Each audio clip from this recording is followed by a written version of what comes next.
Good morning everyone. My name is Kausali Das.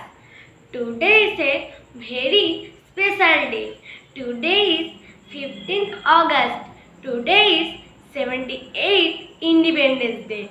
On this special day, I am going to tell you about our national flag. India is a free country. It has a beautiful national flag. It has three colors. The top part is saffron, middle is white, and bottom is green. Saffron color is the symbol of sacrifice.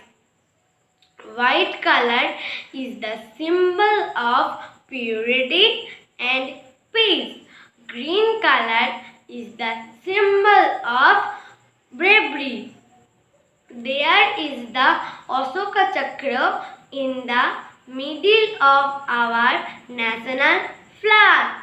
It has 24 spokes. It is the symbol of progress. We hoist our national flag on national occasions like the Independence Day and Republic Day. We honor our national flag. Our national flag is our pride. Thank you.